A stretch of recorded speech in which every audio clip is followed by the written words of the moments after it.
Algérie tout en couleur avec Coral Peinture.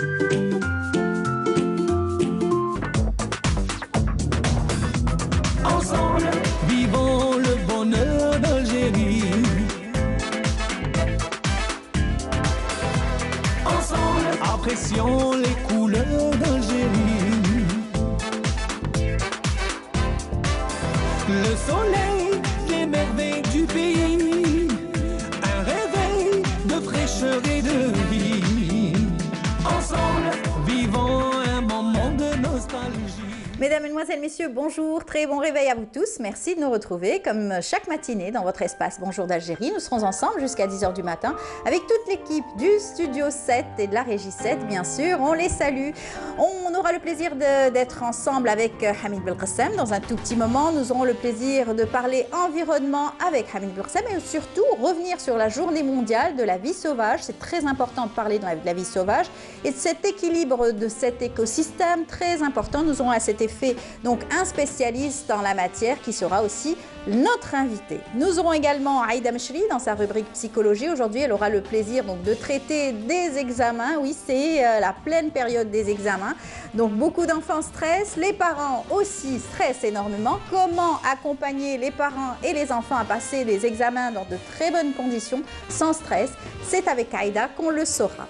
Et puis on aura également à évoquer et parler donc de l'obésité de plus en plus dans le monde entier, l'obésité nous guette et l'obésité morbide surtout, qui est un facteur aggravant de maladies donc cardiovasculaires, maladies aussi qui nous touchent, notamment le diabète. Nous en saurons plus tout à l'heure avec donc un médecin spécialiste en médecine interne qui sera sur notre plateau pour nous en parler, nous donner quelques conseils et un reportage bien sûr sera là en appui pour découvrir le mode aussi alimentaire de nos compatriotes, nos Algériens ici et ailleurs.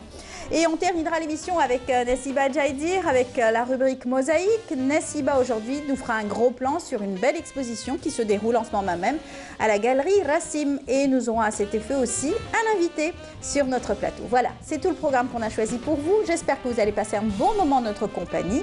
Tout de suite, c'est la météo.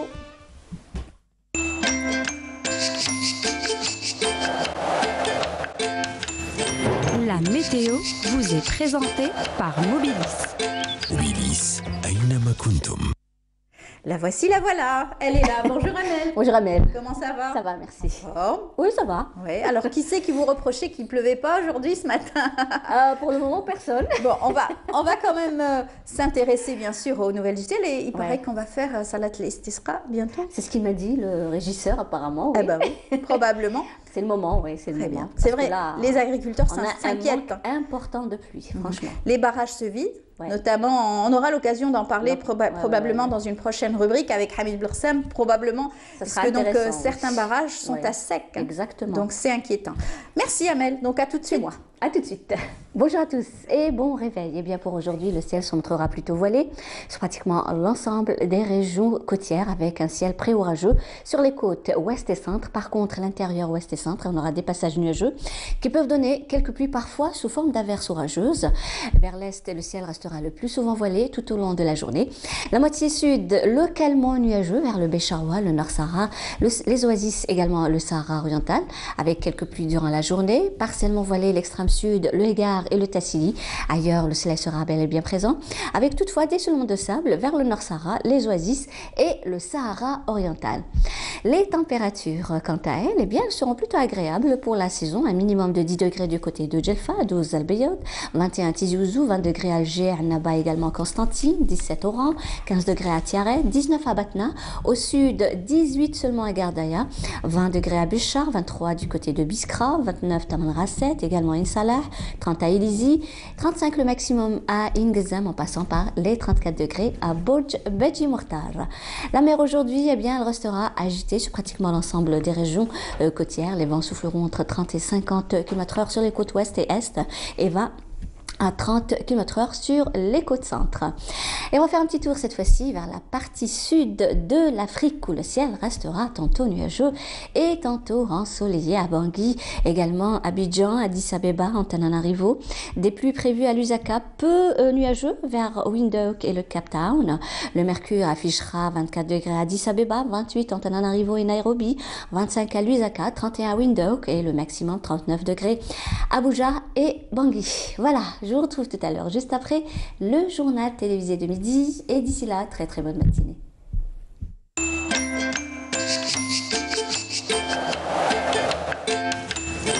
La météo vous est présentée par Mobilis.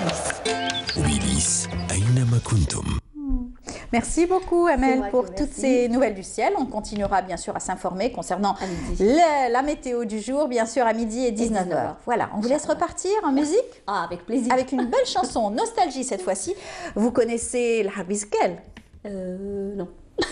le comédien algérien, Allah yarhamou. Allah yarhamou. Harbizkel, vous connaissez Sabounji. Oui, ça Voilà. bouge, oui. Nos célèbres acteurs et comédiens algériens, vous le saviez qu'ils étaient aussi animateurs lors d'émissions à l'époque, dans les années 70. D'accord, non. Oui, 60, 70. 70, ouais. d'accord. Eh bien, regardez, on va apprécier cette belle chanson signée Najet. Et donc, c'est une émission qui était présentée par ces deux monstres donc, de la comédie algérienne. Et c'est donc Najet qui chante Samra Bent El Horben.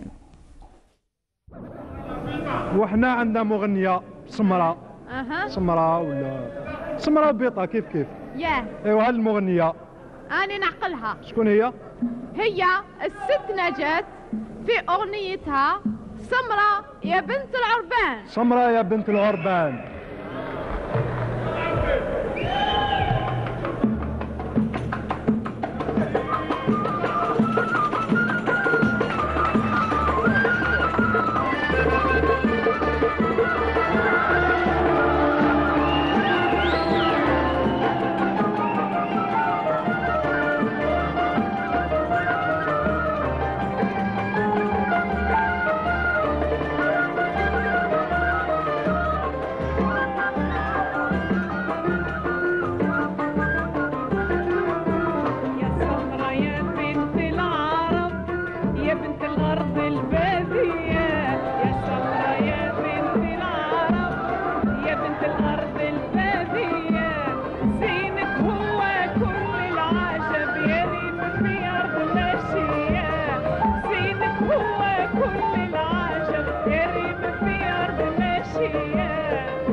moment de nostalgie qui, j'espère, vous a fait très plaisir.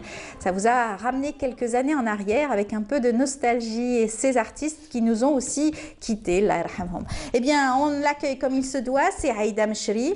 Bonjour Aïda. Bonjour Amel. Comment ça va? Super bien. La rubrique psychologie nous revient chaque mercredi matin avec toujours des thématiques très intéressantes. Et je suppose que vous-même, en tant que maman, vous avez vécu le stress des examens cette semaine. Comment?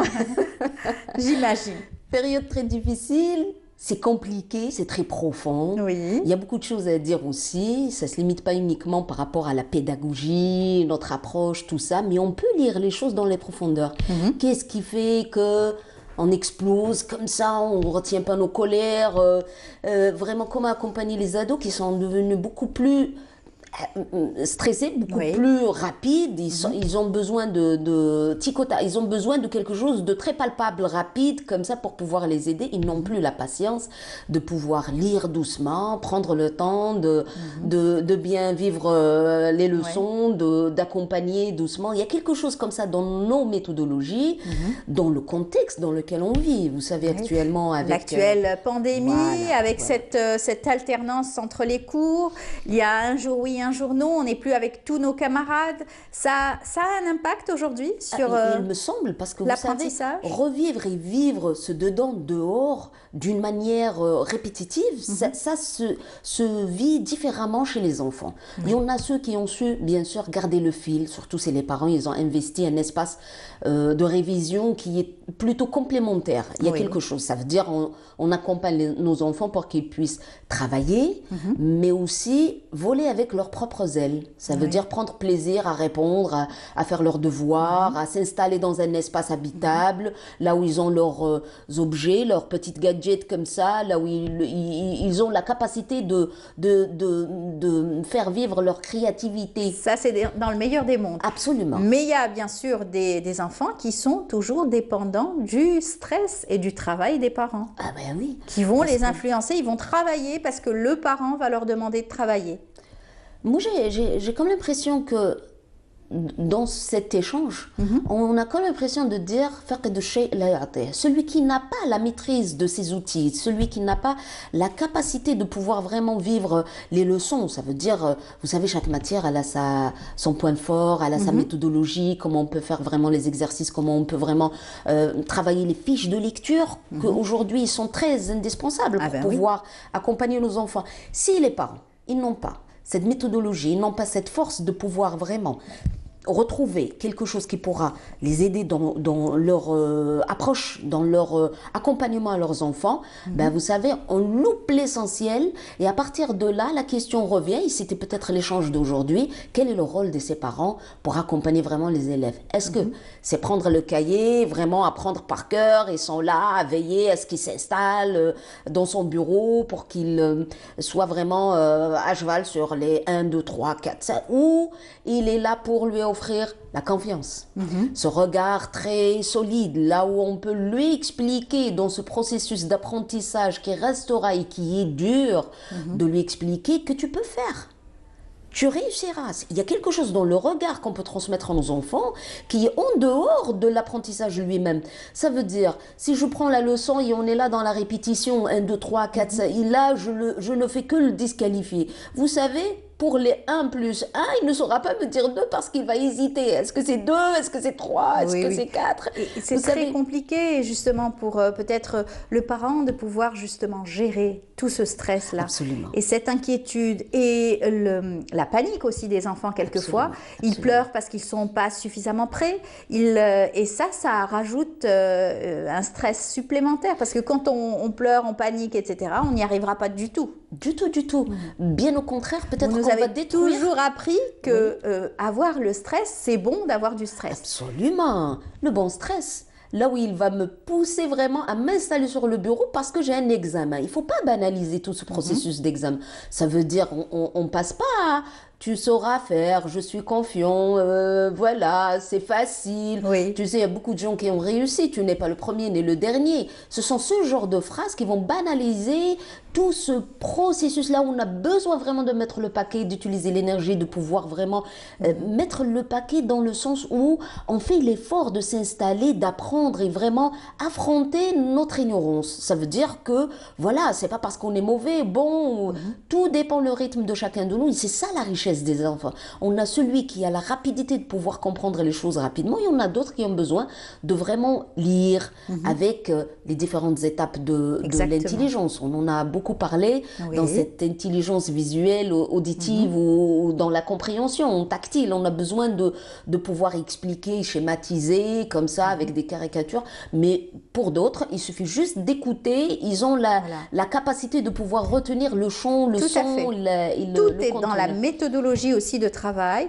Et bien sûr, ça s'acquiert au fil des années. C'est-à-dire que si vous avez un enfant qui a toujours été assidu au tout début et qui apprend à travailler seul, ça c'est très important. Pouvoir travailler seul. Moi, je crois que c'est le but aujourd'hui. Ça sert à quoi de pouvoir vraiment vivre les tensions, cette colère, on va dire. Il y a beaucoup de parents aujourd'hui et probablement que c'est le plus important à partager aujourd'hui. Pourquoi on arrive à la maltraitance, à cette agressivité? Pourquoi on arrive vraiment à l'agression physique, là où verbale, vous savez? Contrôler les mots, c'est l'une des étapes les plus importantes dans l'apprentissage de nos enfants, que ce soit scolaire ou dans la vie. Ça sert absolument à rien de l'étiqueter comme mauvais, qu'il ne saura pas faire, tu ne sauras pas. Il y a quelque chose... C'est très dur d'entendre ce genre de qualificatif pour un enfant qui veut malgré tout bien faire. Mais un enfant, il est là pour apprendre. Un enfant, on ne saura jamais construire un adulte comme ça, sans vraiment vivre les différentes étapes de l'apprentissage.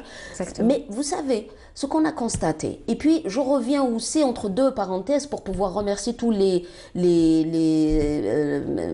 psychologues, mais aussi les travailleurs de la cellule du 11-11, là où ils sont en train d'accompagner justement les mamans et les parents pendant cette période d'examen, que je tiens à les remercier parce qu'ils écoutent un tout petit peu cette souffrance. Souvent, les parents se culpabilisent. Ils savent qu'ils n'ont pas utilisé la bonne méthode, que c'est plus fort qu'eux, qu'ils ont d'autres soucis dans la vie, qu'ils n'ont pas que ça. Et puis, les enfants, ils sont devenus un peu plus agressifs. Et puis, quand on ramasse pas un peu ce comportement, eh ben, vous savez, on a comme un retour négatif sur cette méthode ou ces comportements. Et puis, ils sont là pour pouvoir accompagner les parents pour leur donner les outils. C'est ça. Et des fois, ça les dépasse. Voilà. Ils disent qu'on a fait l'effort, mais je ne sais pas comment j'ai craché ce mot et j'ai dit c'est très mauvais et ça revient pas, hein, malheureusement. Une fois que c'est sorti, ça y est. Alors ça peut être aussi un déclic pour découvrir une pathologie, pour découvrir un manque ou une carence quelque part, hein. S'il y a un échec scolaire, il faut vraiment aller creuser, se poser les questions. Soit, bon, c'est vrai que si l'enfant n'a pas travaillé, c'est clair que si c'est un feignant, il faut l'aider et l'accompagner. Mais si il y a malgré le travail, malgré l'assiduité, etc., il y a encore l'échec scolaire, il faut vraiment creuser. Oh là là, tu ouvres une parenthèse extrêmement importante pour moi, ne serait-ce que psy, dans ce domaine dans lequel on accompagne les enfants. Les dysfonctionnements, ça veut dire dyscalculie. On a beaucoup parlé de ces dysfonctionnements qui sont dans le développement de l'enfant. Dyslexie, dysfonctionnement, tout ça. Il y en a plusieurs. Des orthographies, il y en a 10. Il y en a 10. Voilà. Ça veut dire que la capacité, ce qu'on a sur la table, quand il rentre à l'intérieur, cette élaboration pour pouvoir le redonner à nouveau, on a une défaillance. Il y a des enfants qui inversent les lettres, il y en a ceux qui inversent le mot, le son, il y a ceux qui n'ont pas la capacité de suivre avec une motricité fine. Il y a quelque chose. Et puis vous savez, les enfants, les parents plutôt, accompagnent ces enfants avec leurs outils. C'est pour ça qu'on dit que les parents qui ne sont pas accompagnés, qui n'ont pas l'étayage qu'il faut, ils n'ont pas la technicité, ils peuvent rater au lieu de construire, réparer, accompagner et puis sauver. On a beaucoup trouvé accompagner les enfants en difficulté, à besoins spécifiques, qui ont la capacité d'œuvrer, de dessiner, de chanter, de maîtriser la musique, là où les enfants très intelligents, ils n'ont pas su le faire. Voilà. Pour la simple raison qu'il y a un enjeu comme ça dans les apprentissages techniques, là où on peut vraiment travailler sur la technicité pour pouvoir accompagner ses enfants. Et du coup, vous savez, je crois qu'il faut expliquer à ses parents, si ça clash tout le temps, si c'est très angoissant, si ces périodes d'examen deviennent vraiment des périodes très difficiles à vivre à la maison, ça veut dire dans l'échange émotionnel, mais vaut mieux consulter parce que des fois il y a quelque chose derrière. On peut retrouver des ados qui dépriment, des ados amoureux. Ah, ils ont la tête ailleurs. Exactement, distraits, très distraits. Voilà. Il y a des problèmes familiaux, il y a eu des problèmes familiaux, des drames. Merci de le dire. Des drames. Je tiens aussi à remercier les gens qui travaillent sur ces thématiques et probablement aussi l'une des thématiques, comment pouvoir écouter ces familles accompagnées, mais aussi, vous savez, il y a tout ce qui est dans le groupe, cette dynamique de groupe. Un élève, il n'est pas qu'un élément dans la maison et puis à l'école sur sa chaise. Mais il y a toute une force qui l'accompagne dans l'échange. Il peut être leader, mais aussi il peut être un élément qui est éjecté, qui n'est pas aimé, il est peut-être manipulé, il est harcelé. Il est dans ce mouvement, souvent on trouve les parents qui protègent leurs enfants, qui les accompagnent. Moi, j'ai envie juste de dire à ces parents qu'aujourd'hui, n'hésitez pas à garder vos émotions à l'intérieur. Si ça vous échappe et que ça devient très dur pour pouvoir vivre, ben écoutez, demandez de l'aide. Demandez de l'aide, que ce soit pour vous comme parents, pour agir, mais aussi attendre et prendre le temps d'accompagner vos enfants quand ils vous demandent pour leur aider. Souvent, on a comme les parents qui devancent les choses, ils sont là à s'installer au bureau, à choisir, à prendre le repas, à lire quelques articles sur Internet, à prendre le cours, à faire des exercices. Dès que la semaine des examens arrive, ça y est, c'est le stress pour tout le monde, et surtout pour les parents. Ça y est, ne nous parlez plus, c'est les examens des enfants, il faut tout arrêter. Mais c'est toxique. N'oubliez jamais que l'apprentissage et le bonheur de partager, c'est dans le plaisir. Si moi j'apprends la langue arabe dans le plaisir, vous savez, c'est à ce moment-là que je commence à faire cher. Si je commence à faire les calculs et tout ça, c'est à ce moment-là que je peux commencer mes plans et là, mes stratégies, mes calculs, tout ça. Tout se fait dans le plaisir. Il n'y a rien qui se construit dans l'angoisse et la difficulté. On peut réussir avec des 18, mais vous savez, quand on plie le cahier, on le met... Eh ben voilà, parce qu'il y avait l'obligation de le faire. Et je crois qu'aujourd'hui, on est en train de louper cette partie extrêmement importante de l'école qui nous a mis dans un cercle très bouclé. Alors, on dit que l'enseignant n'a pas le temps pour l'élève, et puis l'élève dit que voilà, les cours c'est compliqué, et puis les cours c'est compliqué parce que c'est le système, et puis le système n'aide pas l'enseignant, et puis on tourne en rond, et comme ça à la recherche de... bien sûr, échappatoires qui aujourd'hui, l'enfant est très distrait avec tout ce qui l'entoure comme... Moi, j'ai envie juste de dire que ça, c'est une source personnelle, que ça, c'est un travail vraiment très personnel. On a tous eu le bac un jour, mais chacun a révisé avec sa manière, il a utilisé son stress, sa difficulté, il a sauté ce seuil à sa manière. Le bon stress. Le bon stress. Même le mauvais stress, comment vraiment vivre les expériences et les transformer. Il y a beaucoup de gens qui n'ont pas réussi des années. Ils ont refait des années, mais ça ne les a pas empêchés de réussir après. Tout à fait. Le 5e bac, le 3e bac, vous savez, le BEF, comment ils ont fait pour pouvoir vraiment rebondir. Il y a des gens qui n'ont pas eu d'examen et pourtant ils ont réussi. Moi, je crois que si aujourd'hui on parle de ces échecs, de cet accompagnement, avant de parler comment vraiment accueillir les notes, parce que là, c'est un autre travail, vous savez. On en parlera. On en parlera parce que, vous savez, il nous semble qu'on a tout donné et puis on se retrouve avec des 8, des 7, des 6. Eh ben oui, comment vraiment contenir et remettre les choses en marche. Je crois que ça, c'est le deuxième cycle à partager avec ses parents qui restera un grand apprentissage. Voilà. Et puis, ça se transforme. Si on a une bonne base dans la scolarité, on a une bonne base aussi dans le professionnalisme.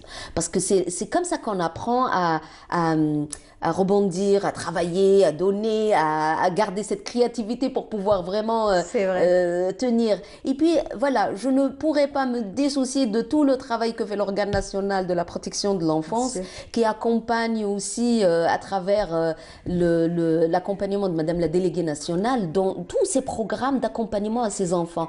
Et on dit combien que c'est important. Si on loupe dans ce cycle de vie, c'est très compliqué pour nous de pouvoir le récupérer après. Et ça, ce n'est pas avec de l'argent, même si on paye énormément d'argent, mais voilà, on ne peut pas vraiment gagner le bon niveau ni la bonne méthode pour accompagner et leur offrir ça.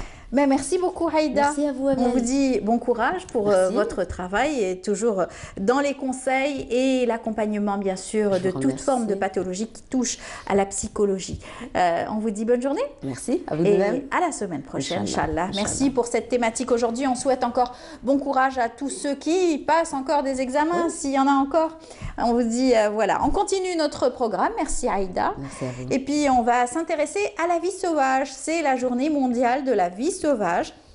Nous allons tout de suite rentrer dans le vif du sujet avec ce reportage, un reportage qui nous montre la réapparition de la hyène rayée. C'était donc en été, c'était donc un reportage qui nous montre un petit peu cette hyène qui est des individus un petit peu partout sur le territoire. Nous aurons notre spécialiste sur le plateau pour nous en parler un peu plus.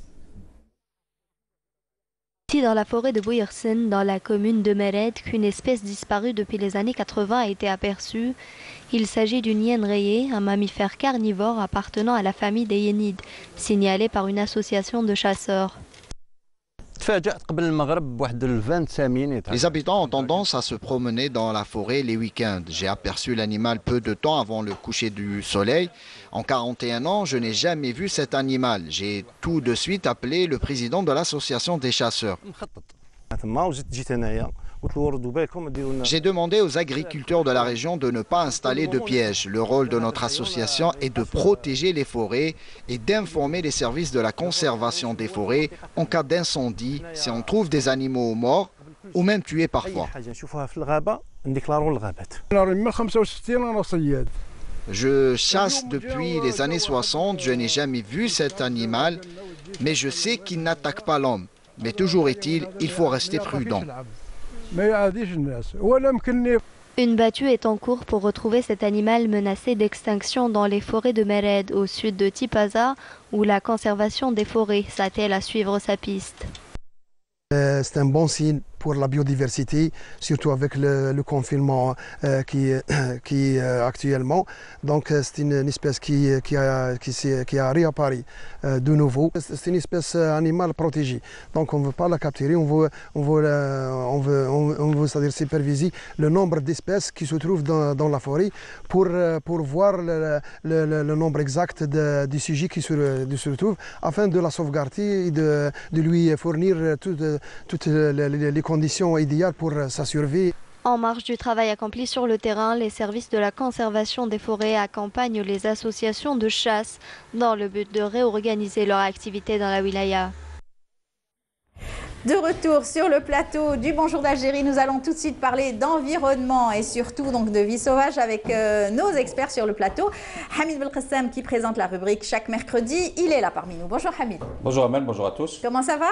Très bien. Très bien. Oui. Cette journée est importante pour notre écosystème et c'est bien de pouvoir l'installer et pouvoir en parler.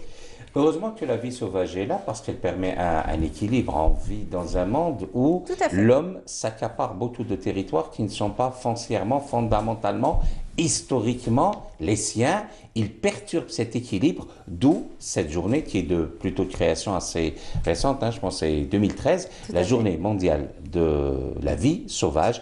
On va en parler avec un grand monsieur, un grand spécialiste.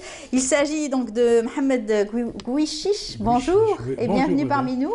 Vous êtes spécialiste en faune sauvage, vous êtes aussi membre du Conseil supérieur de la chasse, vous êtes aussi enseignant, vous avez enseigné, vous avez formé énormément d'ingénieurs agronomes. Oui, quand même, dans le cadre des travaux d'ingénierat, de magistère et tout. Oui. J'ai co-dirigé pas mal de travaux comme ça dans des cadres justement d'ingénierat et de magistère aussi. Et vous avez été ancien directeur du centre cinégétique de Zéra. Il a parcouru beaucoup de massifs forestiers, dans celui de Lac Fadou, où il a une prédilection pour le cerf de Barbarie. Pour le cerf de Barbarie, effectivement. Qui est un animal emblématique, qu'on aime tous, qu'on voudrait voir, mais qu'on voit de moins en moins. Oui, on voit de moins en moins, c'est dû un peu à la surpopulation peut-être. Non, au contraire, c'est l'inverse. Ah d'accord. Voilà, oui, il y a quand même une diminution de l'effectif global, de l'effectif sauvage. Donc il est dû principalement donc, au braconnage et au morcellement de son habitat. Là, ce sont les deux principaux facteurs qui influent sur la diminution de ces effectifs. D'où le programme de réintroduction du cerf qui a été entamé par la Direction générale des forêts, bien sûr.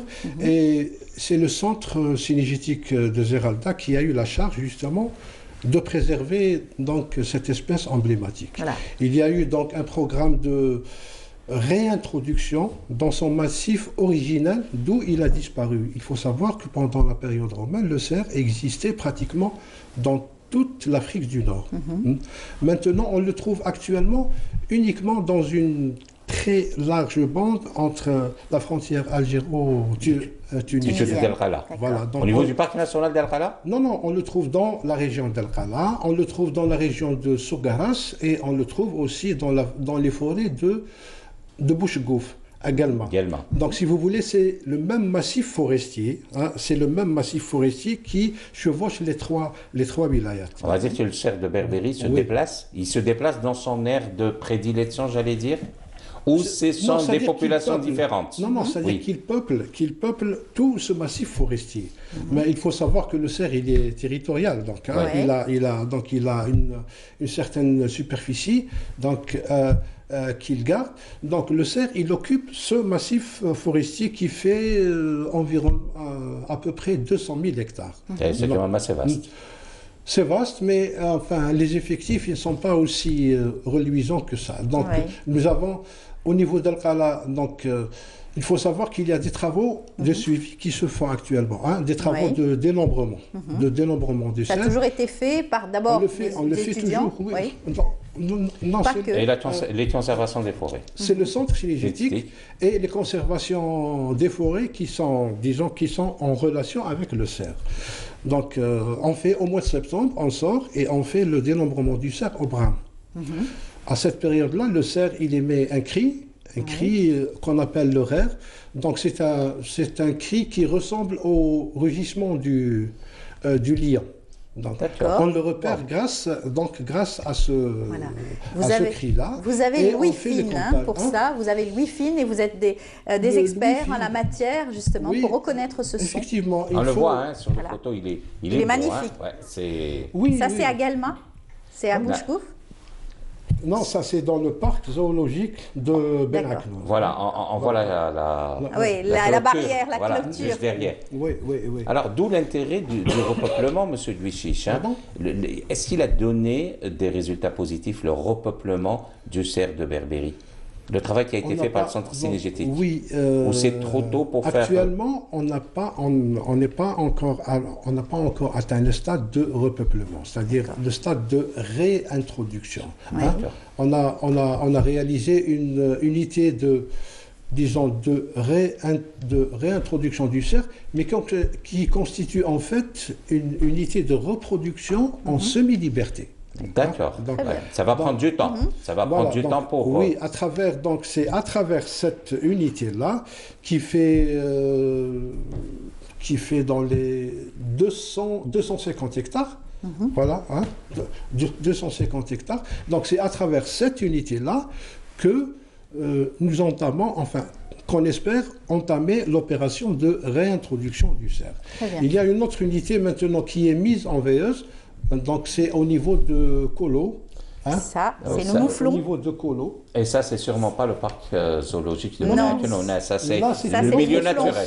Là, c'est une autre espèce. Hein. Oui, le mouflon à manchette. Là, c'est le mouflon à manchette. Oui. Voilà. On l'appelle communément l'aroui. Il est dans son milieu naturel. C'est aussi une espèce... Oui, là, il est dans son milieu naturel, mais on doit aussi cette photo à un photographe animalier qui fait de l'excellent travail, c'est Redouane Tahri. Donc, c'est lui qui m'a remis cette photo. Donc, on le voit, donc, il est dans son milieu naturel. Le mouflon aussi, il fait l'objet d'un travail de sauvetage, si vous voulez. De protection, ouais. Voilà, donc c'est à travers la réserve de chasse de Djelfa. qui font aussi de l'excellent travail. Ils ont entamé donc la reproduction du mouflon donc, au niveau de la réserve. Et bien sûr, ce sera en vue de sa réintroduction dans son milieu original. Ce sont des animaux sauvages, donc c'est très difficile de pouvoir les approcher. Ils sont farouches et ils sont aussi, donc ils se sauvent à la vue de l'homme, puisqu'ils sont dans des habitats où normalement l'homme est très peu présent. En principe, oui. En principe, l'homme est très peu présent. Mais malheureusement, on constate justement, comme je vous l'ai dit, le morcellement de son habitat. Donc, ce massif forestier, il est continuellement grignoté. Il est continuellement grignoté. Donc, ce sont des travaux principalement des travaux de développement, des travaux agricoles et tout, donc qui empiètent sur le territoire du cerf. Ben, si vous voulez, c'est un problème et il est très difficile de trouver un compromis entre les deux. Les deux. Mais je pense qu'il faut nécessairement donc réserver cet espace pour le cerf. Et l'Algérie est assez grande pour le reste des activités. Exactement. Pour le reste des activités. Là, du moins, c'est ma conviction. Non, mais vous avez, M. Duchis, vous avez parfaitement raison, parce que c'est vrai que ces derniers temps, là, les frontières sont fermées. Donc l'Algérien s'est réapproprié un petit peu les massifs forestiers. Tout à fait. Il y a de plus en plus de randonneurs. C'est bien d'aller en montagne, mais c'est bien aussi de respecter la vie sauvage. Il faut de plus en plus de réserves intégrales, mais il faut aussi un accompagnement. Je pense qu'il faut former des guides pour pouvoir approcher. J'allais dire, il faut être responsable, pour ne pas dire civilisé, pour approcher la vie sauvage. Tout à fait. Parce que l'animal a besoin de repos. Quand on va en groupe, des jeunes avec une guitare ou une derbouka, aller taquiner le cerf qui a besoin de se reposer à des heures particulières de la journée, c'est très mauvais, M. Duchis. Non, c'est très mauvais. Et d'ailleurs, je n'arrive pas à comprendre ce genre de comportement. Lorsqu'on sort en forêt, justement, c'est pour apprécier la forêt, c'est pour écouter le chant des oiseaux, c'est pour écouter le frémissement des feuilles et tout. Tout ça, c'est vraiment intéressant. Là, si on sort en forêt pour jouer de la derbouka ou de la guitare, il vaut mieux rester chez soi. C'est peut-être l'accompagnement. Ou aller au bord de l'eau, carrément. Voilà. Sinon, il y a aussi donc, toutes ces espèces, par exemple le singe magot qui a été aussi, qui est une espèce à protéger absolument. Ça fait partie donc de la vie sauvage. Aujourd'hui, ils s'approchent beaucoup plus vers les personnes. Ils s'approchent des personnes. Ils ont moins peur. Et ça, c'est dangereux parce qu'on peut leur donner n'importe quoi et quelquefois même on les capture pour les vendre aussi. Vous savez, dans le règne animal, les animaux recherchent toujours la solution de facilité. Lorsqu'ils trouvent leur nourriture ailleurs, ils y vont, bien sûr. Là, c'est normal. C'est tout à fait normal. Mais au niveau, donc, pour notre singe magot, je pense qu'il y a deux populations distinctes. Nous avons une population qui est restée quand même extrêmement sauvage au niveau de l'Akfadou. J'ai eu l'occasion justement de sortir dans la forêt d'Akfadou. Je vous assure qu'on ne peut pas les approcher à moins de 200 mètres. De 200 mètres. Oui. Ils se sauvent. Il y a toujours un guetteur là qui fait le guet et au moindre bruit, il signale le groupe et qui s'enfuit. Et nous avons une autre population qui est devenue un peu, si vous voulez, citadine. Là, donc, on la retrouve sur les routes de Béjaïa ou dans la ville de Béjaïa même. Non, la ville, carrément. Oui. Dans la ville de Béjaïa, on trouve un banc là où des hommes sont assis et le banc à côté, on trouve des singes aussi. D'accord. Dans le parc national du Gouraya aussi, il y a des singes. Mais ça, c'est un peu, si vous voulez, c'est le comportement de l'homme. On les habitue à cette facilité de nourriture. C'est ça. Et ça, c'est dangereux pour l'espèce. Qui ne correspond pas à leur alimentation, parce qu'on a constaté, il y a des travaux sur le mode alimentaire, qui est d'origine sauvage, mais quand on donne des gaufrettes, quand on donne des sucreries aux singes magots, c'est très mauvais, M. Duchis. On les habitue, on peut créer le diabète chez le singe magot. Et le singe aussi, il perd son instinct sauvage. Et lorsqu'il perd son instinct sauvage, il devient un problème. Et actuellement, la population de Béjaïa se plaint se plaint justement du singe magot qui s'introduit dans les maisons. C'est ça, ce qu'on voit en Inde, ce qu'on voit aussi dans certaines grandes villes aussi du monde. Parce qu'on a trop habitué à cette vie-là qui n'est pas la sienne en fait. Alors, on va parler aussi donc du braconnage, parce que si vous êtes là, c'est pour parler aussi d'un des plus grands prédateurs, c'est l'homme, on l'a toujours dit. Hein. Oui. Et donc aujourd'hui, on voit circuler des images effroyables hein, sur des individus donc, de vie sauvage, le chacal doré par exemple, le loup aussi, qui sont massacrés dans les forêts. Et ça, c'est dangereux. Les hyènes aussi. Les hyènes, là, oui. je suis effaré lorsque je vois sur les réseaux sociaux le nombre d'animaux. Regardez ces images. Le nombre d'hyènes qui sont massacrés. Donc, tout ce qu'on le reproche, l'hyène, tout ce qu'on lui reproche, c'est le délit de sale gueule. Ça, c'est le chacal doré. Mais je ne comprends pas si on voit l'image, si vous voulez, elle n'est pas aussi moche que ça, l'hyène, quand même. C'est un animal... Elle est fraye. Là, c'est le chacal. Hein. Oui, ça, c'est le chacal. Là, c'est le chacal. Hein. C'est un assassinat. Il faut appeler, il faut dire... Effectivement. Parce que la chasse est plutôt réglementée. Il y a un conseil supérieur, les espèces sont ciblées, il y a des battues administratives, mais là... Les battues administratives, ça cible quand même certaines espèces... Dans le sanglier, parce qu'ils causent beaucoup de dégâts. Voilà, qui se multiplient de façon démesurée. Là, les battues, elles se limitent à, disons, à réduire les effectifs, mais pas du tout à les éliminer entièrement. Exactement. Donc, c'est juste à diminuer donc, les effectifs. Donc, l'hyène, comme je vous l'ai dit, c'est un animal qui est très utile pour l'écosystème. Hein.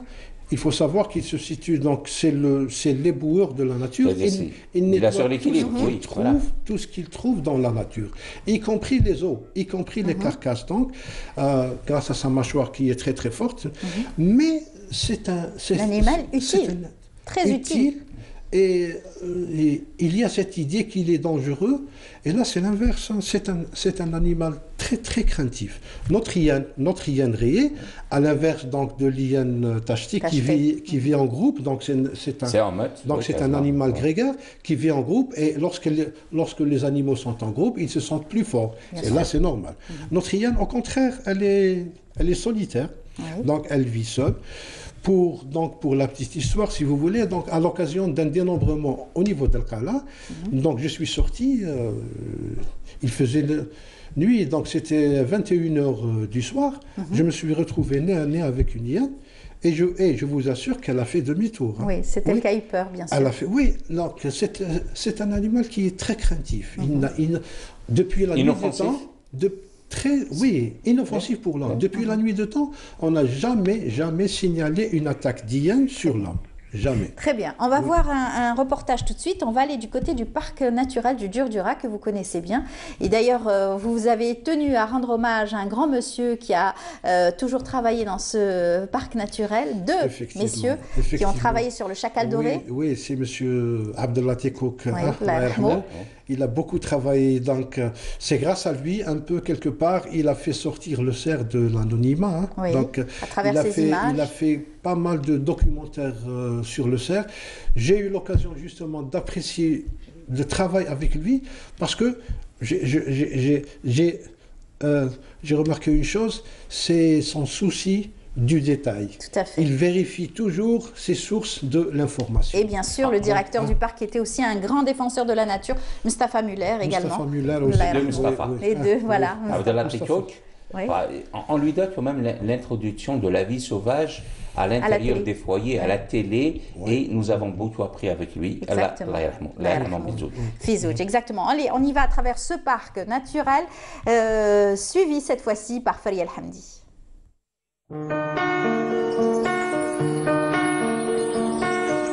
Le parc national du Djurdjura est situé au nord-centre de l'Algérie, dans l'arrière-pays de la région de Grande Kabylie. Il se trouve à 140 km au sud-est d'Alger. Il chevauche sur les wilayas de Tizi Ouzou et Bouira. Un site majestueux couvrant 18 550 hectares, riche d'une grande variété de paysages et d'espèces. Certaines endémiques de la région du Djurdjura, d'autres endémiques de l'Afrique du Nord. Le parc national de Djurdjura renferme une biodiversité faunistique et floristique très riche, notamment la végétation supérieure avec 11 000 espèces, ce qui représente près de 35% de la flore algérienne. Parmi les espèces endémiques et exclusives de Djurdjura, on retrouve le cèdre de l'Atlas, ainsi que le pin noir et le genévrier de Sabine. En plus des espèces végétales, on retrouve des espèces animales, notamment les rapaces, à l'exemple des vautours, des aigles, et en plus des mammifères qui se trouvent au parc national de Djurdjura. Cette richesse lui a permis au parc national de Djurdjura d'être classé réserve de biosphère en 1997 au programme de l'UNESCO. Notre équipe a eu le plaisir de faire un tour à l'écomusée central. C'est un lieu où l'on regarde, où l'on découvre et où l'on apprend aussi.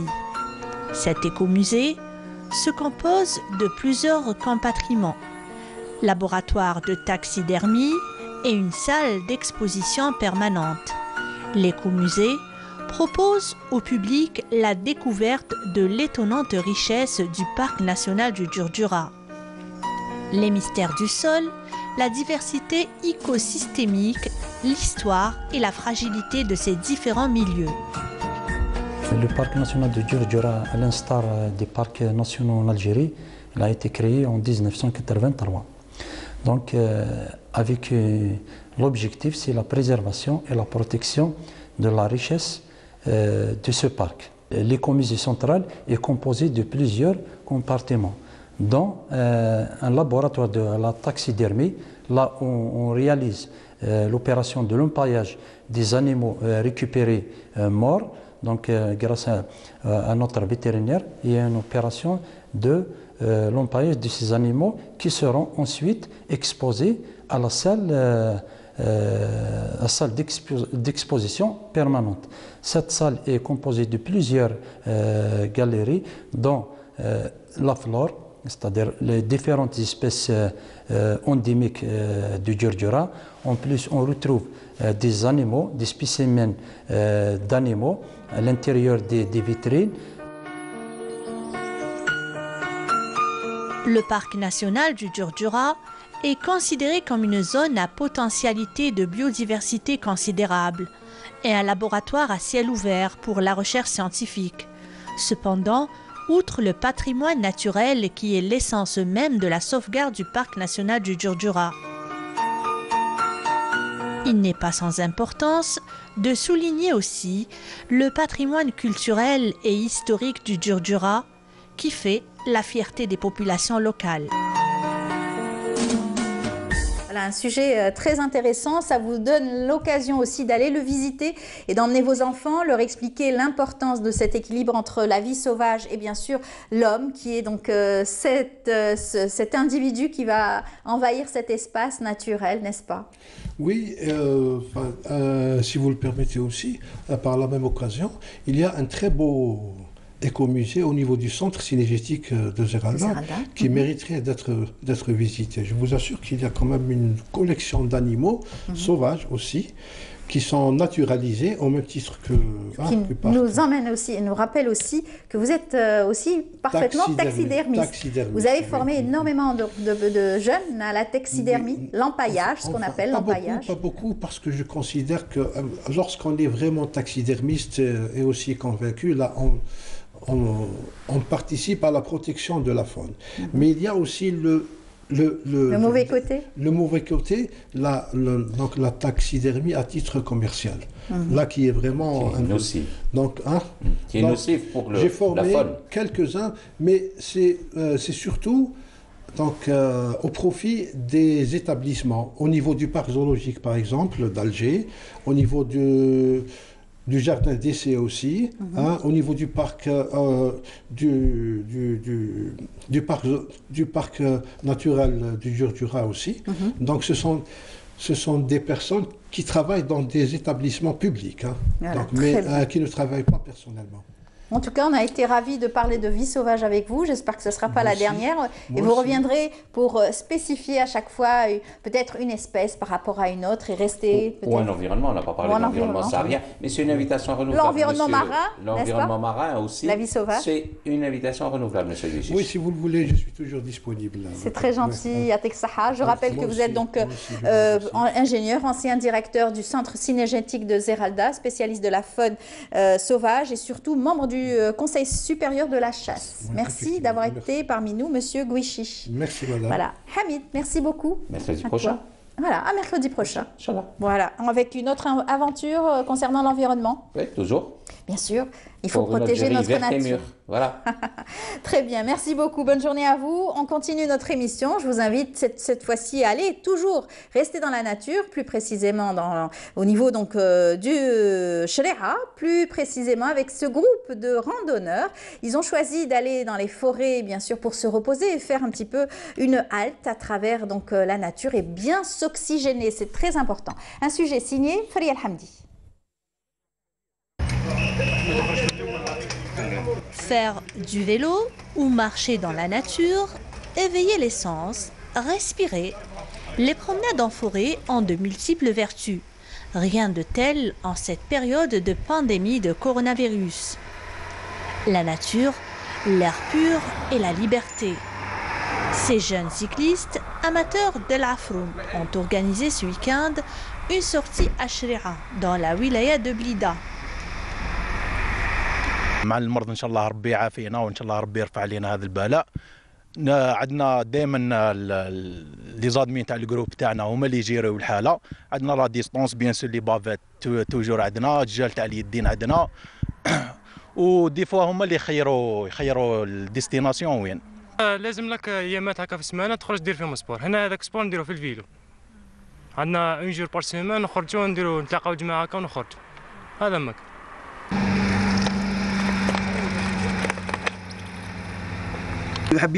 حابين نجيبوا لا جونيس نحوا لهم هذاك الفيد اللي في حياتهم. سي عباك دوكا ما كاينش ما عندناش ماناش نهضروا على الدوله ولا من نهضروا حنا نقولوا ما كاينش لي زانفراستركتور لي جون يقدروا يخرج ديك الطاقه اللي فيه يخرج ديك الزعاف يخرج ديك الانرجي ديبوردونت. عباك كاين اللي عنده انرجي ديبوردونت ما كاينش وين يخرجها. تلقاه يروح الطريق العيانه. حنا واش درنا؟ حنا اون فولو كريي ان جروب اللي نجيبوا لا جونيس هذيك. ما نقولوش لا جونيس المليحه ولا حنا كاع ملاح. حنا عندنا كاع ملاح. ميم هذاك اللي جو سي با واش يدير. حنا كاع ملاح. حنا كاع نقولوا بلي ملاح. برك عنده انرجي راحت اطرافه. حنا نعاودوا نجيبوهم يخرجوا معنا. une bonne ambiance. Chaque vendredi on organise des sorties. وعلاش؟ باسكو لو ستريس هذاك تاع السمانه كل واحد وخدام. رانا عباك لو ستريس تاع الكونفينمون. سورتو الكونفينمون داير لنا ستريس بزاف في حياتنا. الوغ واش نديرو لو فوندردي نخرجوا هذاك كاع لو ستريس. يخرج كاع لازم يخرج باش كي ديماري لو ساندي ديماري دي نوفو سوفل. فوالا تلقى لي هذيك السمانه تلقى ليها بيان. Aller respirer dans la forêt aide à renforcer le corps, l'organisme et les poumons.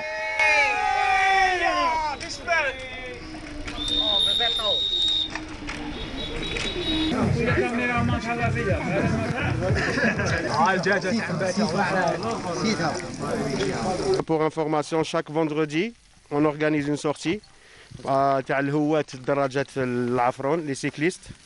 Et éventuellement, chaque lundi de la semaine, il y aura automatiquement une réunion pour désigner l'endroit et pour organiser la sortie du vendredi. Alors comme ça, tout le monde sera au courant vis-à-vis la page de notre groupe. Alors pour les sorties, chaque semaine, on décidera où aller avec une seule sortie. Une sortie, des fois on fait une sortie de longue distance et la semaine prochaine une sortie à moyenne distance. أنا راح نديرو الشوا اليوم. alors جبنا واحد تشكتشوكا ترك تجي اكومباني مع الشوا. سي بور سا بور ايفيتي الماكله نتاع برا. ما يخفاش عليك حنا خدامين في لا سومان نجو فان سومان هذه نديجاجيو ونحو ستريس هذاك مع الكونفينمون هذا اللي ان شاء الله على المنبر القناه تاعكم ربي يرفع علينا الوباء هذا ان شاء الله. تسمى نديستريسيو شويه صافا نجوزو ان بون مومون. ما نكذبش عليك لو فات اللي تدخلي نهار الاول المجموعه تبقاي شاك سومان تسناي في هذاك النهار بفارغ الصبر كما نقولوا. Se connecter à la nature permet de se déconnecter du quotidien et plus largement de contrôler ses émotions, de s'apaiser et de se ressourcer. Cette balade de santé exige un équipement obligatoire, dont des gants, des casques et des protège-genoux. Sans oublier bien sûr bavettes et distanciation oblige. Mais comment les arbres peuvent-ils nous faire autant de bien? Les scientifiques ont prouvé que la fréquentation des arbres diminuait le taux de cortisol, un indicateur de stress, donnait un coup de fouet à notre système immunitaire. L'air frais est vraiment bon pour la santé. Les promenades en forêt feront toujours du bien.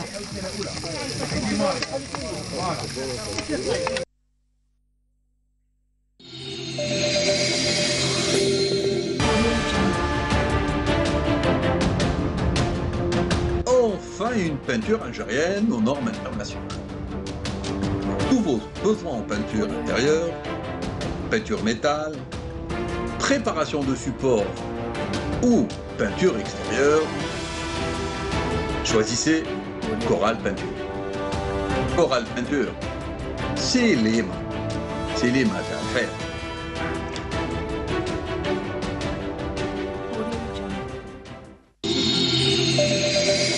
Voilà, et comme vous avez pu le constater, le sport est indispensable, comme nous l'a si bien dit Fari El Hamdi, pour bien s'oxygéner. C'est très bon pour la santé. C'est pas notre professeur qui va nous dire le contraire. Professeur Malek Rachid, bonjour. Bonjour. Bienvenue parmi nous. Vous êtes donc chef de service médecine interne au CHU de Sétif. Vous êtes là pour nous parler donc de l'obésité qui guette un petit peu plein de monde en ce moment. C'est vrai que le reportage qu'on a pu voir, la pratique du sport est justement un allié indispensable pour essayer de contrecarrer l'obésité qu'on voit aujourd'hui, cette obésité qui peut engendrer pas mal de maladies. Oui, bon, je commence par vous remercier pour l'intérêt porté à cette maladie qui est l'obésité. À la veille donc, de la journée de célébration de l'obésité et qui demeure un véritable problème. Et comme vous l'avez si bien dit, le sport en fait partie des solutions, parce qu'il y en a beaucoup. Mais malheureusement, le sport doit être pratiqué dès l'enfance. Il faudrait que ça soit ancré dans l'esprit des enfants et de la population, et ça devrait devenir un mode de vie, comme le font dans certains pays développés, etc. Et c'est la seule façon de se débarrasser de cette prise de poids qui s'accumule au fil des années. Et qui est mauvaise. On va en parler, bien sûr. Chaque prise de poids est bien sûr un danger potentiel pour notre organisme, pour notre santé. Vous êtes membre de la Fédération internationale des diabétiques, c'est ça? Et vous êtes aussi donc représentant de l'Algérie concernant cette pathologie. D'ailleurs, vous avez coécrit sur l'obésité, sur le diabète et le ramadan d'ailleurs. Oui. Voilà. Donc en fait, si on parle un peu de l'obésité, avant c'était une maladie des signes de richesse, de bonne santé, etc. Depuis un certain nombre d'années maintenant, l'obésité est une véritable maladie. Et d'ailleurs, l'Algérie l'a reconnue en tant que telle, en tant que maladie chronique, donc au ministère de la Santé.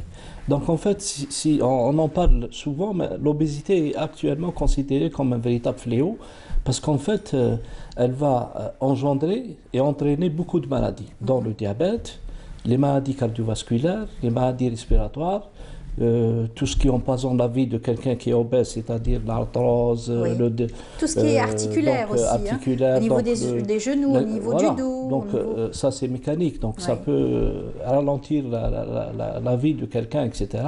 Et puis ça s'associe aussi au cancer. Donc ça devient maintenant la maladie la plus importante, et sans oublier ce qu'on a vécu dernièrement, la Covid-19, c'est la population qui a payé le lourd tube l'utérotribut. Parce qu'à travers l'obésité, il y a une sécrétion importante de certains enzymes qui vont dans le plan inflammatoire, qui vont dans le cardiovasculaire.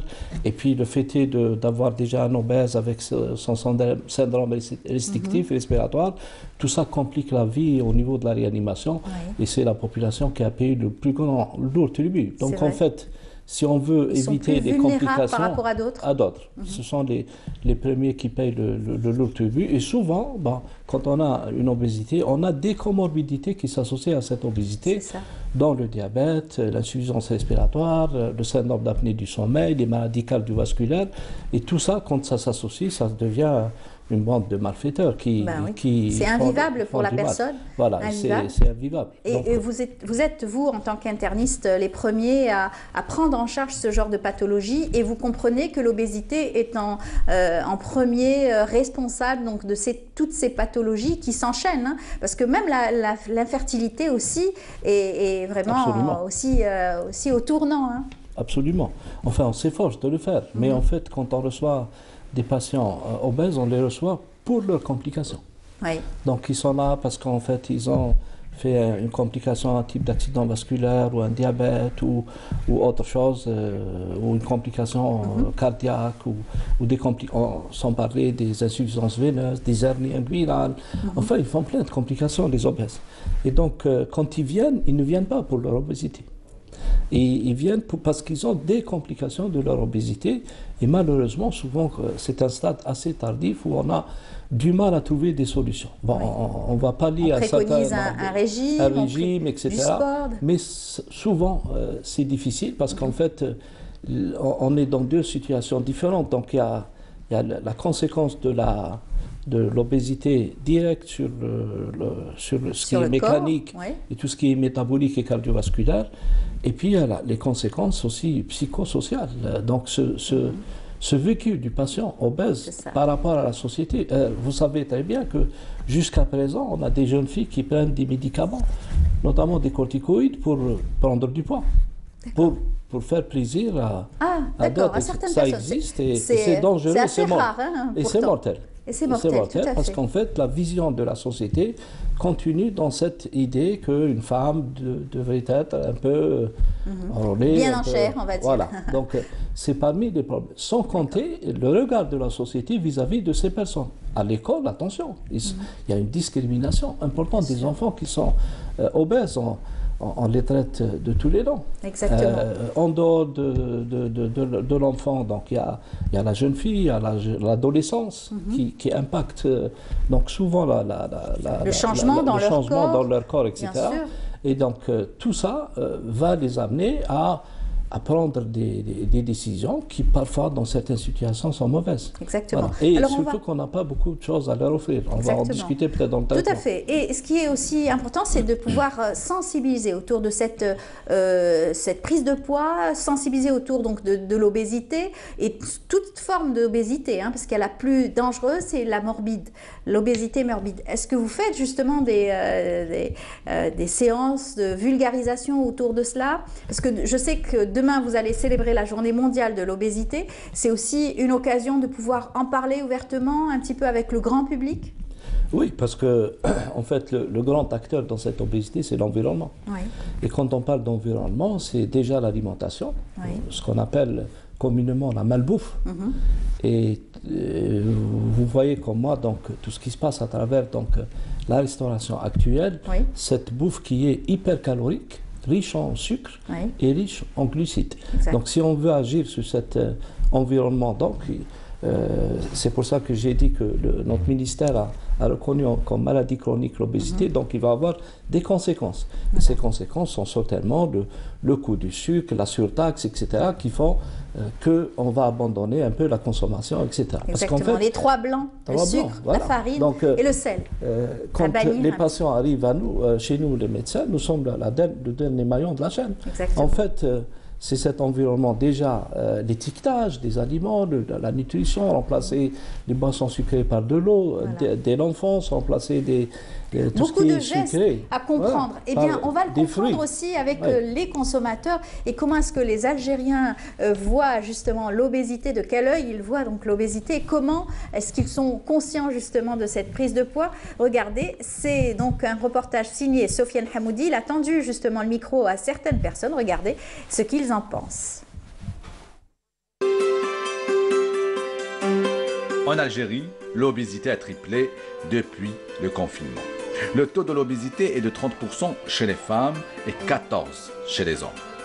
C'est un facteur favorisant l'apparition du diabète et elle est à l'origine des maladies cardiovasculaires, les cancers du foie, du sein et affecte la fertilité de la femme.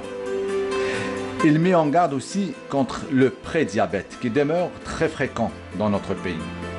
Les habitudes alimentaires et le manque d'activité physique sont les premiers facteurs de l'apparition de certaines maladies métaboliques. Le peuple algérien et moi aussi de même, on mange n'importe quoi. Il faut bien savoir que pizza et shawarma et etc., c'est pas du manger. Très bien. Voilà. Et les sucreries dans nos enfants aussi, c'est pas une mentalité. Voilà.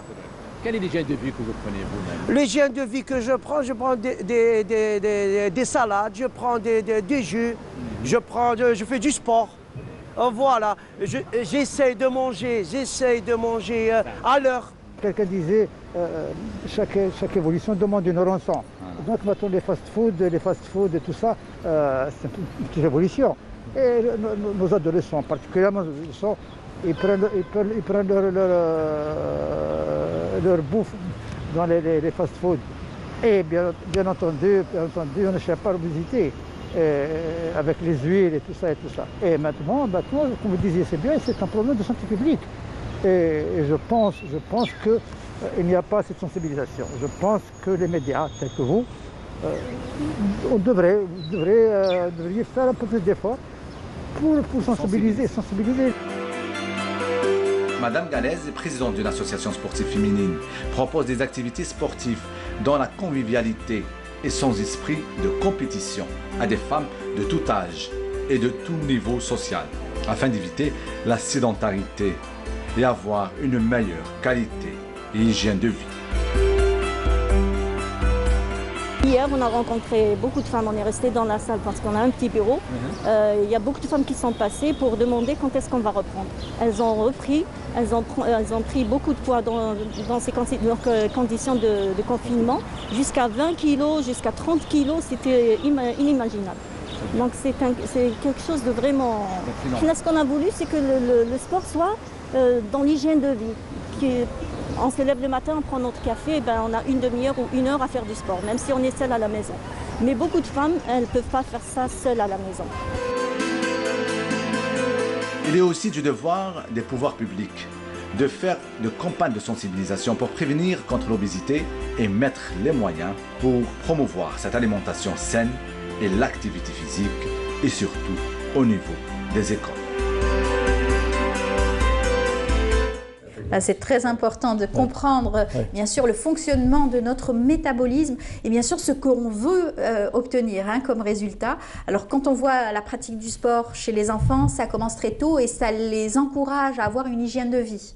En fait. Absolument. Donc, c'est surtout cette habitude qui doit être ancrée dans les esprits de tout le monde et ça apporte une euphorie après une activité physique, etc.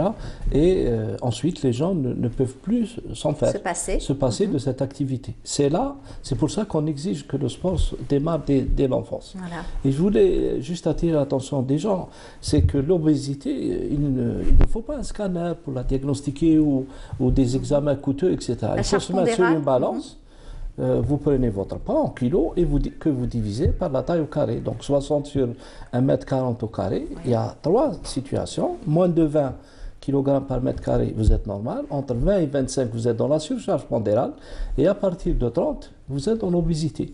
Et ensuite, ce qui est dangereux dans l'obésité, c'est l'obésité abdominale. Donc, au niveau du ventre, voilà. 1 mètre ruban, 88 cm chez la femme et 102 cm chez l'homme. À partir de ces chiffres-là, on est dans l'obésité abdominale. Et c'est cette obésité-là qui est dangereuse sur le plan cardiovasculaire et sur le plan de toutes les conséquences. Comment s'en débarrasser? Est-ce qu'avec un régime ou la pratique du sport, c'est...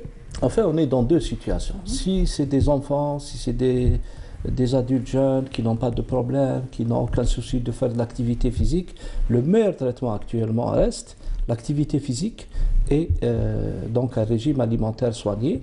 Et dans cette activité, on ne demande pas grand-chose. On demande aux gens de marcher 30 minutes par jour, donc l'équivalent de à peu près 30-45 minutes, 10 000 pas. Et même une étude récente est sortie avant-hier qui dirait que 6 000 pas ou 4 500 pas suffirait largement. Donc 30 minutes de marche sans interruption, et c'est là qu'interviennent les pouvoirs dans les transports publics. Oui. Si on a un tramway, si on a un métro, ça nous permet de marcher, mieux que d'avoir plus de voitures. Exactement. Deuxièmement, quand on arrive chez certaines personnes qui ont des comorbidités à un certain âge, ils ne peuvent plus marcher, ils sont pratiquement invalides, on a besoin de médicaments. Et parmi certains médicaments qui sont actuellement dans le marché mondial, c'est le liraglutide et le sémaglutide, et qui donnent d'excellents résultats parce qu'en plus de la baisse du poids, ils préviennent les complications cardiovasculaires et ils baissent le sucre chez les patients. Et enfin, chez les personnes où on a un danger mortel réel, des obésités morbides, comme vous l'avez dit au début de la séance, à partir de 35 kg par mètre carré, il y a la chirurgie bariatrique, mais qui n'est pas encore développée chez nous en Algérie. Et puis bien sûr, il y a ses conséquences. On va terminer avec votre programme aussi pour demain. Vous avez donc une journée où vous allez consacrer et célébrer cette journée. Quel est le programme donc pour demain? C'est essentiellement l'information et la sensibilisation. Beaucoup de sensibilisation sur les dangers de l'obésité à travers les âges, à travers les associations qui sont souvent asymptomatiques. Le danger de ces maladies, c'est qu'en fait, il n'y a pas de symptômes. Elle ne vous avertit pas, comme le diabète, comme l'hypertension, comme l'insuffisance rénale, comme le cancer. Il n'y a pas de symptômes. Il faut aller les chercher et les rechercher. Chez qui? Chez les personnes qui ont un risque, soit familial, soit ils ont des maladies chroniques associées. Donc les gens pourront vous poser des questions, ils viendront vers vous demain. À quelle heure ça commence? Je pense à partir de 9h. Et au niveau d'un grand hôtel de la capitale? Oui, il y aura certainement des dépistages à faire. Et puis une sensibilisation sur l'activité physique, les bienfaits de l'activité physique. Je vous ai dit, on ne demande rien. 30 minutes de marche par jour. Et ça suffit amplement pour parler. Il y aura combien de médecins demain sur place, des spécialistes en la matière? Je ne peux pas vous dire exactement, mais il y a beaucoup de volontaires qui sont invités grâce à la contribution de Novo Nordisk qui vont donc et le ministère de la Santé qui ont organisé communément donc cette activité. Journée, demain, il y aura même donc une réunion entre les médecins, les différents spécialistes dont je ferai partie pour discuter justement d'un programme essentiellement à moyen et à long terme sur cette obésité. Qu'est-ce qu'on pourrait faire? Nous, en tant que médecins, le ministère en tant que décideur et autorité sanitaire, et les autres. Les ministères du commerce aussi. Le commerce, l'industrie alimentaire, l'urbanisme, etc. Parce que quand on dit aux gens il faut marcher, il faut des trottoirs, il faut des salles de sport, il faut plein de choses, il faut des piscines, etc. Parce que l'activité physique, il faut que les gens la fassent avec plaisir. S'ils font une activité, il faut qu'ils trouvent un plaisir. Bien sûr. Et ils choisissent quelle est cette activité qui leur convient. Voilà, en tout cas, Yatik Saha, merci beaucoup pour toutes ces informations. Vous avez très bien éclairci donc, le sujet. Rendez-vous pris pour demain. J'espère que le téléspectateur qui nous a suivis aujourd'hui seront au rendez-vous au niveau donc, de l'hôtel Sofitel. Très bien, merci beaucoup à vous. On continue notre programme. Je vous invite tout de suite à suivre cette petite détente à travers les rues d'Alger. On se retrouve juste après.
retour sur le plateau, la rubrique Mosaïque que vous retrouvez chaque mercredi matin, c'est déjà maintenant. Et on va en parler tout de suite avec notre invité et surtout Nassiba. Bonjour Nassiba. Bonjour Amel, bonjour à vous tous. Ravie de vous retrouver tous les mercredis. Voilà, et avec un invité cette fois-ci. Oui, avec un invité. Alors, cap cette fois-ci sur la galerie, vers la galerie Mohamed Racine, qui se trouve à l'avenue Pasteur. Il y a une exposition collective de peinture qui regroupe 5 artistes peintres. Et c'est un peu la réouverture de la galerie, hein, parce qu'avec le confinement, il y a eu fermeture, ensuite réouverture, elle a refermé à nouveau ses portes. Et cette fois-ci, donc c'est les retrouvailles avec les artistes, entre amateurs. Et ça fait toujours plaisir. Absolument. Alors, avec nous pour en parler de cet événement culturel, Abdelmajid Gomroud, bonjour. Bonjour. Merci d'être des nôtres ce matin. Vous participez à cette exposition collective, vous êtes artiste plasticien. Vous enseignez aussi les arts plastiques dans un lycée, pas très loin de chez nous, pas très loin du boulevard. Lycée Mustafa Bouamama, ex-Descartes.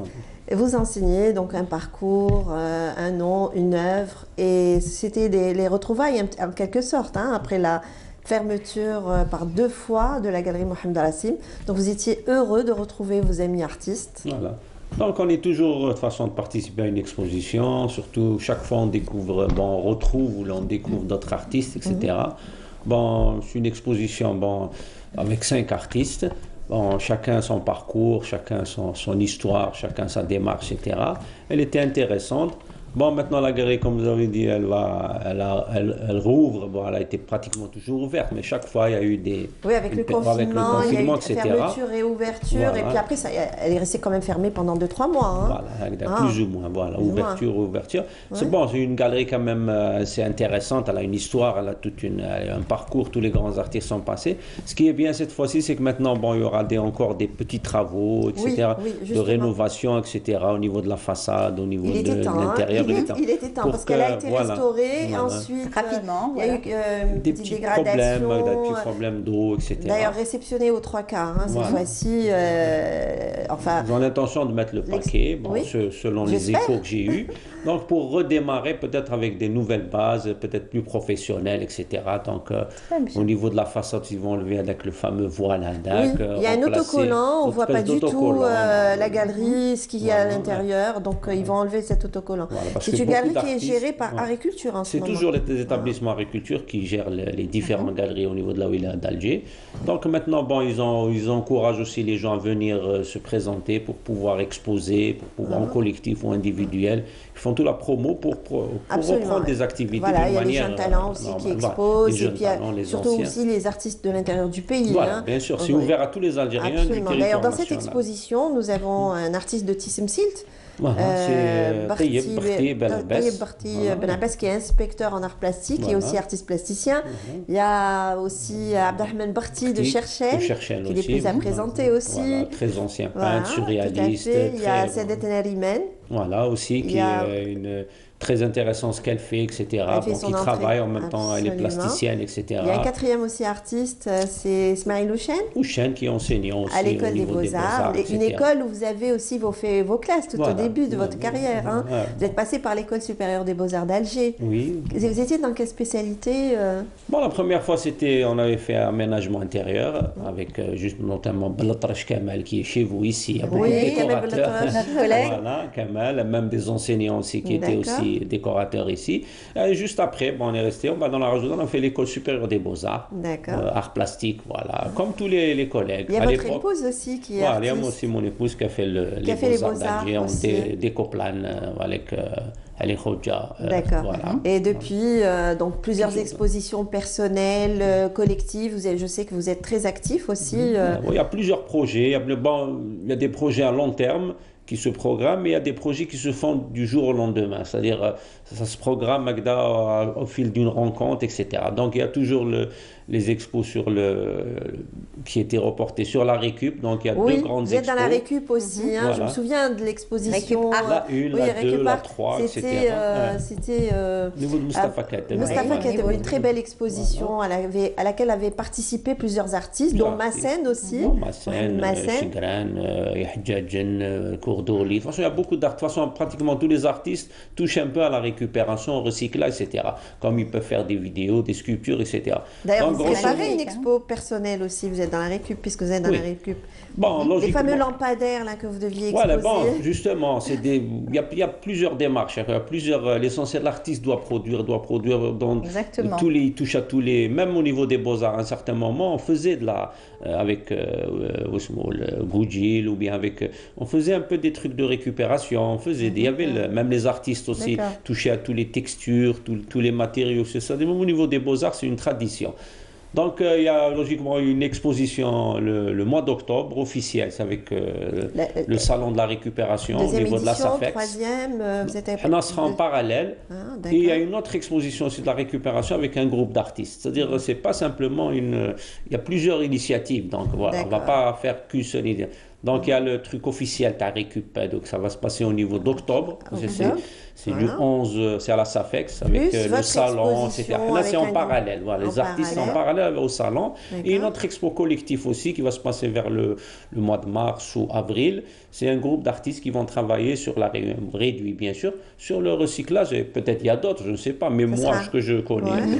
Sinon, il y a d'autres expositions avec les enfants, expositions peintre poésie avec un groupe d'artistes, Dokman ou Jumaa. Il y a plein de projets qui se font. Un riche programme en perspective. Qui se fait du jour au lendemain, selon les circonstances. L'essentiel, il faut toujours avoir des projets pour tenir le coup. D'accord. En attendant, on va visiter cette exposition. Voilà, on va voir l'exposition et après on verra donc des images, des photos et surtout donc on parlera des tableaux. De son travail. Très bien. Alors on y va vers le reportage. Un gros plan sur la galerie Rassim avec cette exposition collective signée Nessiba Jaïdir.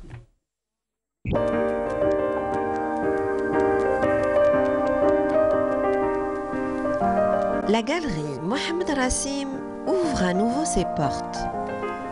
Pour la circonstance, l'établissement Art et Culture nous propose une exposition collective de peinture. Une exposition signée par 5 artistes aux différents parcours. Chacun d'entre eux présente un certain nombre de tableaux. La peinture, c'est leur mode d'expression et d'évasion. Dans l'harmonie des formes et des couleurs, à chacun son style et sa technique. J'ai l'impression de renaître avec mes amis les peintres qui exposent avec moi. C'est magnifique et je suis très heureux, c'est une fête pour moi parce que vous savez, l'art et l'artiste vivent en parallèle avec la société. C'est-à-dire c'est le reflet de la société. La femme, c'est avant tout notre mère, notre épouse, nos sœurs, nos filles. Donc la femme, et puis l'Algérie c'est une femme aussi, c'est notre mère nourricière. Donc la femme a toujours été la pierre angulaire de la société. C'est pour cela qu'elle est omniprésente dans mes toiles. Dans ce champ thématique, les artistes libèrent leur force créative. Au gré des inspirations des uns et des autres, ils se laissent guider par leur ferveur artistique. Dans cette dynamique artistique, à chacun sa vision et sa réflexion. Attentifs à tout ce qui les entoure, ils traduisent leurs émotions d'artistes. Leur passion commune, c'est la peinture, et ils y consacrent une partie de leur temps. Une passion qui vit et habite en eux depuis bien des années. J'ai toujours été apportée sur un travail, c'est-à-dire riche et varié, pour essayer que le visiteur ne voit pas toujours le même travail. Je n'aime pas trop la monotonie. Il faut essayer toujours d'apporter du nouveau, et c'est ça mon objectif, dans la manière de travailler, dans les couleurs, dans les formats aussi.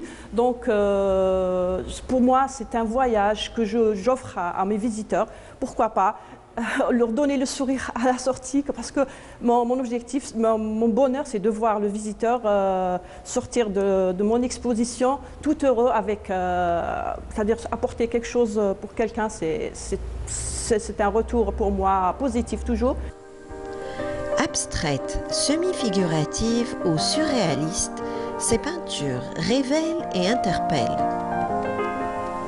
Des peintures au travers desquelles chacun d'entre eux a ses coups de cœur. Des thèmes et des supports de travail de prédilection, avec en toile de fond bien des émotions. Ces artistes laissent parler leur imaginaire et leur moi intérieur. Sur les cimaises de la galerie, des œuvres d'art qui interrogent et suggèrent à la fois. À chacun sa manière de voir et d'interpréter ses ressentis. C'est une peinture algérienne, maghrébine, nord-africaine, méditerranéenne, etc. J'essaie de reproduire mon environnement, mes souvenirs, mon enfance, ce que j'ai vécu, etc. Il y a toujours le patrimoine qui revient, c'est logique, nous sommes algériens, nous sommes héritiers de tout ce que nos ancêtres nous ont laissé, ce qu'on a vu, de tout ce qui est tradition, toutes ces cultures dans différents supports qu'on a touché, qu'on a vu, etc. Donc j'essaie de reproduire moi, en tant qu'artiste, plasticien, à ma façon, tout ce patrimoine si riche et si varié. Après une longue période de confinement, des retrouvailles entre artistes. Des retrouvailles et des échanges d'idées pour mieux avancer. Avancer dans une démarche artistique en perpétuel renouvellement.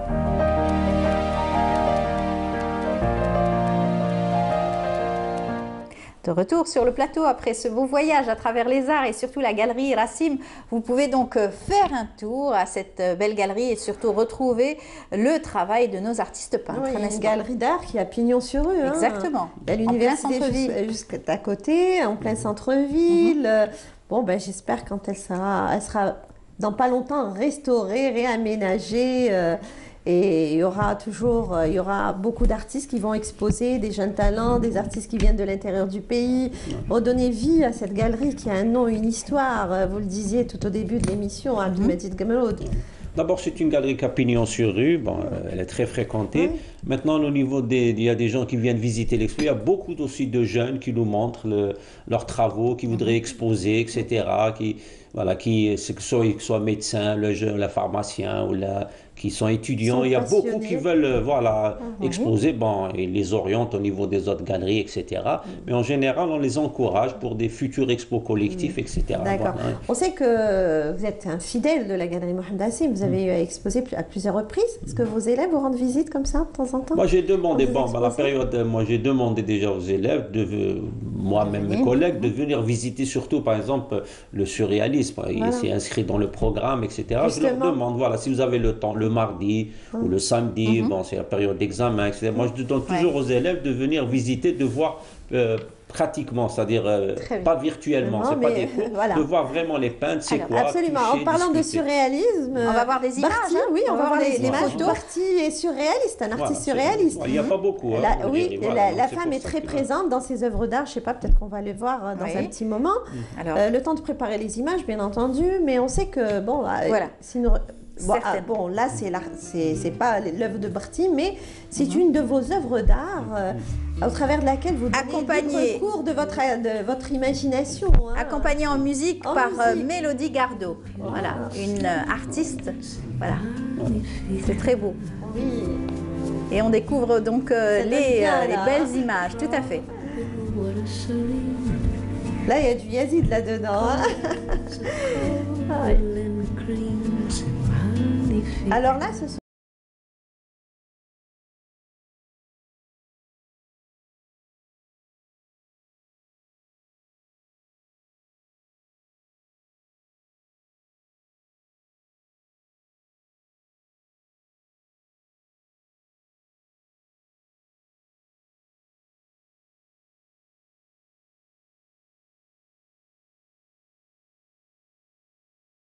Pour le reste, vous aurez donc le plaisir d'aller visiter cette belle exposition au niveau de la galerie Racim, n'est-ce pas, Nassiba? Tout à fait. Voilà, on est arrivé à la fin. Ah, c'est la fin déjà, c'est passé très vite. Hein.